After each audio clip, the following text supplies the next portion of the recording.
করে হিন্দু সেজা জয় বাংলা স্লোগান দেয়।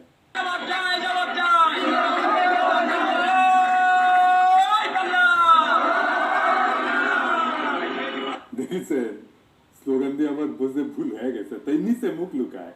যাই হোক, রেকর্ড হিসাবে রাখলাম। আচ্ছা, এইবার দেখেন আলেম মৌলানারা কি বলতেছেন। হেফাজত নেতা আল্লামা জুনাইদ আল হাবিব সাহেব সবাইকে শান্ত থাকার জন্য নসিহত করতেছেন, সেটাও শুনেন। আমরা কোন উস্কানিতে সামনের দিকে অগ্রসর হব না, আমরা কোন উস্কানিতে পা দেব না, আমরা কোন ফাঁকা ফাঁদেও পা দেব না। আমাদের দেশ বাংলাদেশ, এই দেশকে সাম্প্রদায়িক সম্প্রীতি মুক্ত দেশ।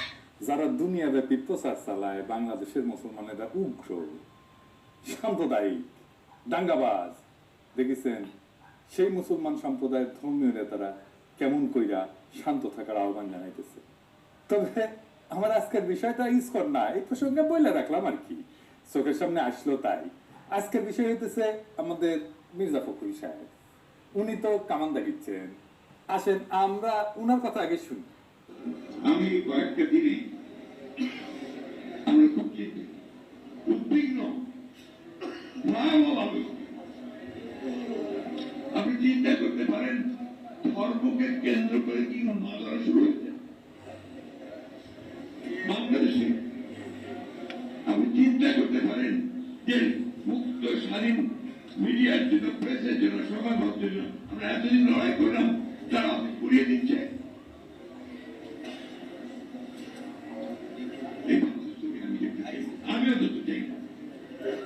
উনি বলছেন যে বিএনপি দেশের পরিস্থিতি নিয়ে খুবই চিন্তিত।